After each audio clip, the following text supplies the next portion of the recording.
Most audiophiles spend 20 years and $50,000 figuring out what I am about to tell you in the next 10 minutes. The thing they figured out is not about sound, it is about brands. Specifically, 3 of them. And the counterintuitive truth, the one nobody tells you when you are starting out, is that the most expensive mistake you will ever make in hi-fi is buying equipment you will eventually sell. Here is the question you should be asking before you spend a single dollar. Is this something I will still want in 20 years?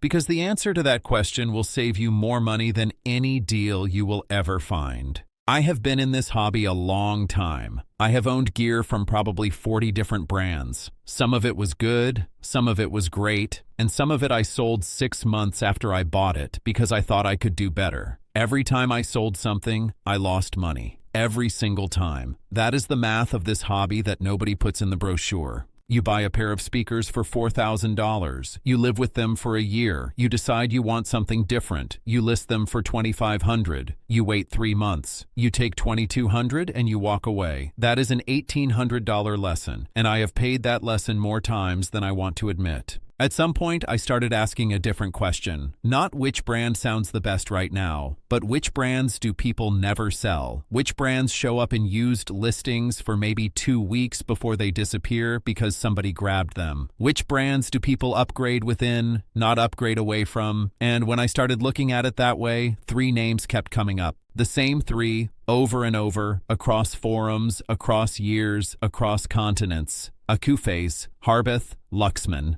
I want to tell you why, and I want to tell you the part of the story that the reviews almost never cover, because the reviews will tell you how something measures. They will not tell you whether you will still want it in 15 years. And that is the only question that actually matters. Quick word before I go further.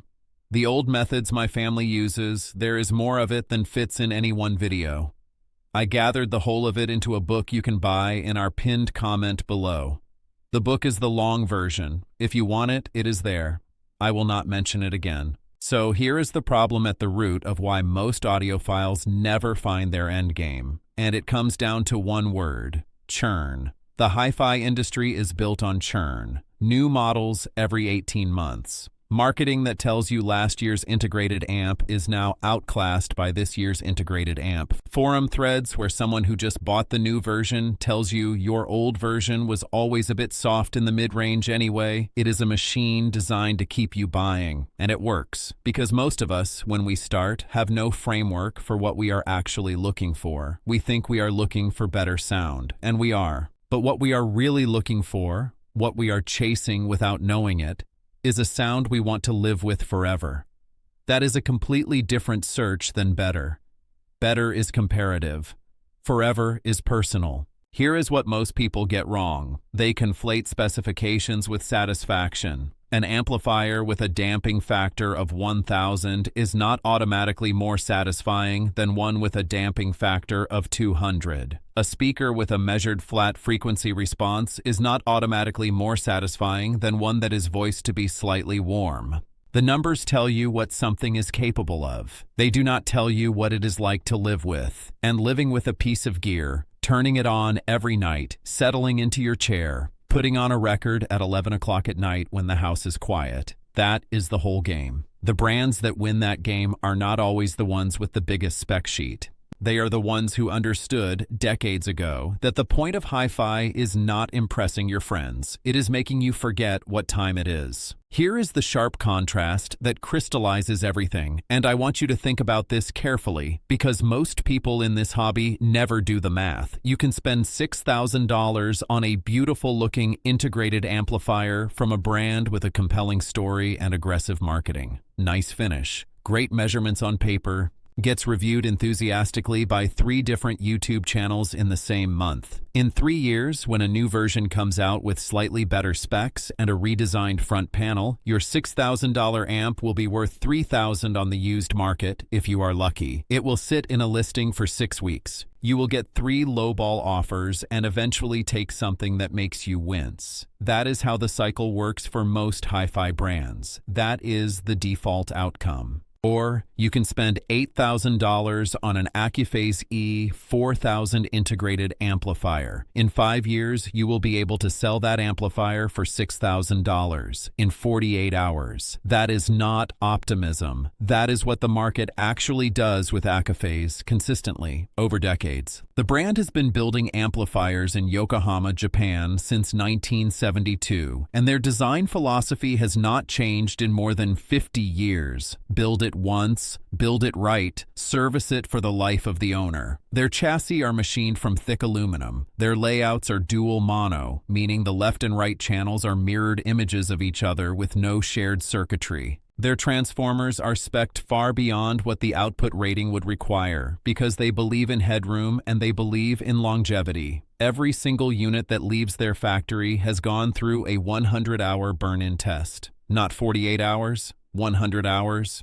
before it ships. That is engineering culture, not marketing language, and it shows up in the ownership experience in a way you feel immediately and never quite forget. The E800, their flagship integrated, weighs 35 kilograms. A home amplifier, 35 kilograms. That is not an accident. That is what happens when you use a transformer that is genuinely oversized, a chassis that is genuinely rigid, and binding posts that are machined from solid metal instead of stamped. These are not cosmetic choices. They are the physical expression of a company that has been building the same way since 1972 and has no intention of changing. And what that produces is a brand that audiophiles do not leave. They upgrade within it. You go from the E280 to the E380 to the E4000, and you never have to change anything else in your system because the house sound is consistent across the entire lineup. That is rare. That is genuinely rare, and it is worth paying for. The AAVA volume control is worth mentioning specifically because it is the kind of engineering detail that sounds obscure until you have lived with a conventional volume pot and then lived with this.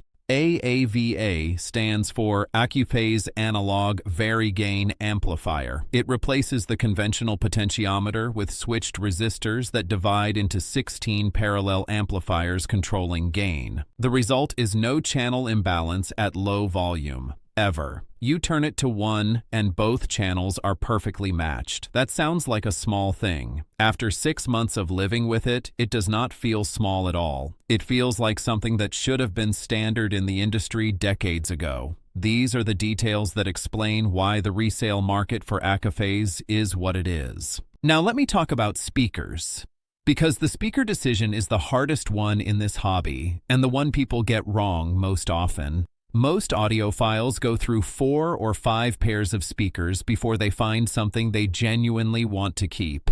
Floor standers that are impressive at first but fatiguing after an hour. Stand mounts that sound clean but feel thin after a year. Monitors that are accurate but cold. And somewhere in that search, a lot of people land on Harbeth, and most of them stop looking permanently. The company was founded in 1977 by Dudley Harwood, who spent the preceding decades inside the BBC's research department designing studio monitors for broadcast use. The BBC needed something specific. They needed speakers that sounded accurate at low to medium volume levels, not just when you were cranking them up. They needed speakers that were consistent from unit to unit, so that a program produced in London would sound the same when it was monitored in Glasgow. And they needed speakers that made voices sound like voices, not like a recording of a voice, like the actual voice. Human speech was the reference. It still is. Alan Shaw, who bought the company from Harwood in the late 1980s and has run it ever since, still voices every new design using the same live versus recorded comparison method Harwood used at the BBC. He uses speaking voices he knows intimately, his own family, because it is the one audio source with no unknown variables. You know what a voice sounds like. There is no question about what correct sounds like. Every other instrument has some uncertainty built in. Voice does not. That standard, built into the DNA of Harbeth from the first day, is why their speakers are the way they are.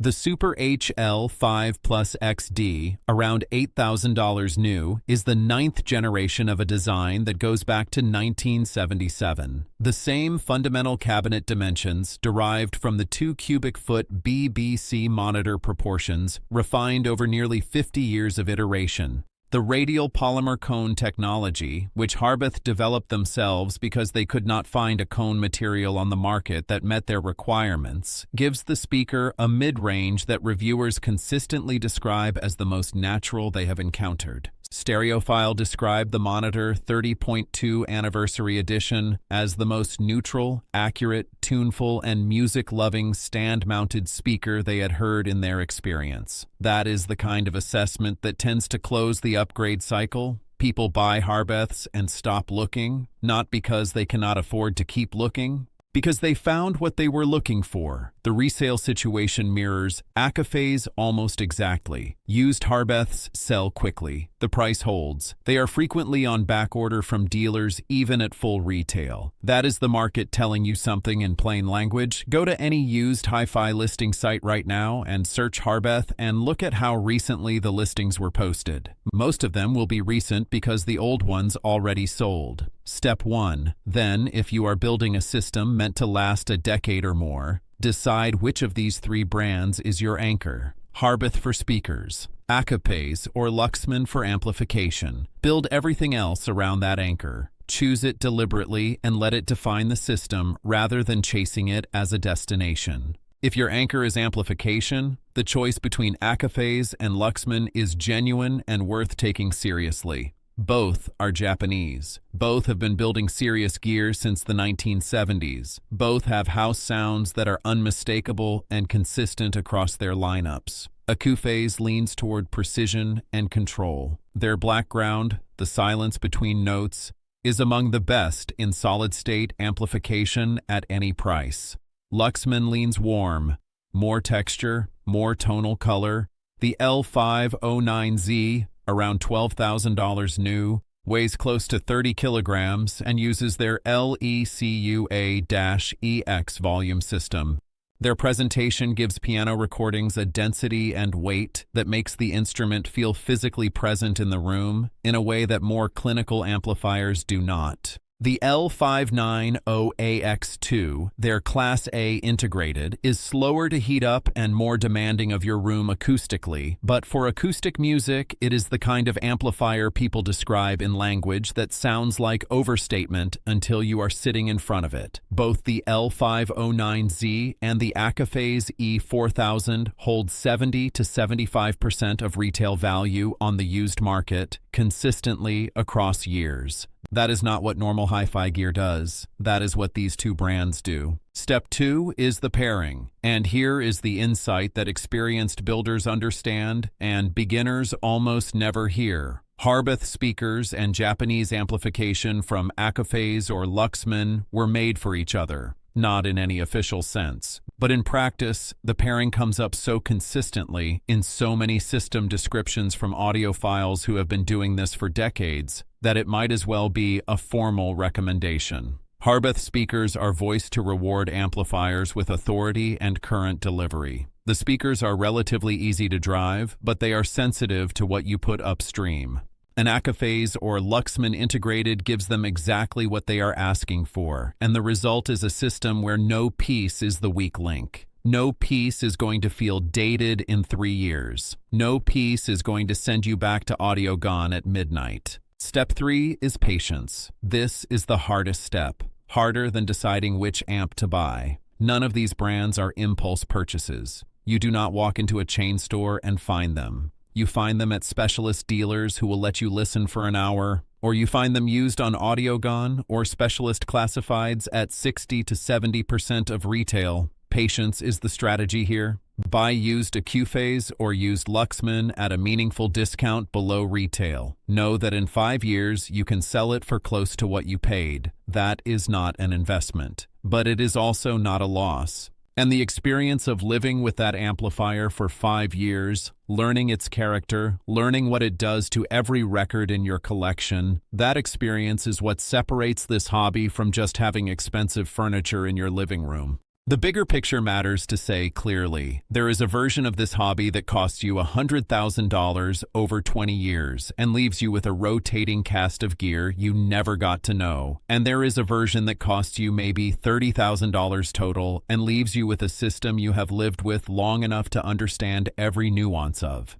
To know how it sounds on a warm night versus a cold morning. To know which records it loves and which records reveal its limits. The second version requires that you buy from the right brands in the first place. Brands where the used market is stable. Brands where build quality is measured in decades, not years. Brands where the service culture is genuine and where the engineers have been making the same decisions for 50 years, because those decisions are correct and not because nobody thought to revisit them. Accuphase ships every unit through a 100-hour burn-in test. Harbeth has sample-to-sample uniformity that their own designer calls a point of near-obsessive focus. Luxman has been servicing amplifiers from the 1970s for people who still use them daily. Those are not marketing claims. Those are manufacturing practices embedded in the culture of each company, and they show up in the ownership experience in ways you notice slowly, over years, not immediately. The gear does not surprise you with failure. It does not make you anxious about longevity. It just works, year after year. And eventually that quietness, that absence of anxiety about whether your equipment is going to let you down, becomes the most valuable thing about owning it. Not the sound, the trust.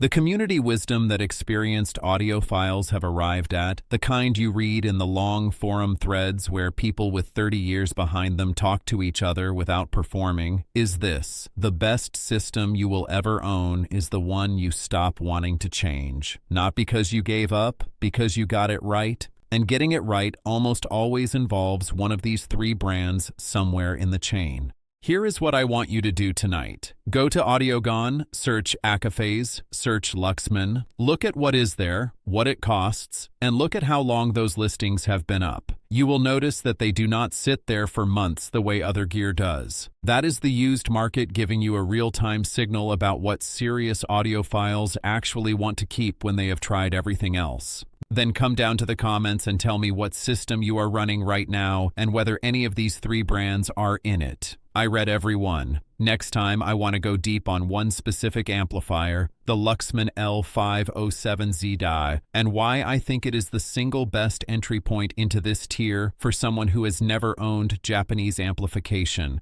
There is one thing about that amplifier that consistently surprises people who have been in this hobby for decades, and I will get into exactly what it is and why it matters. You will not want to miss it.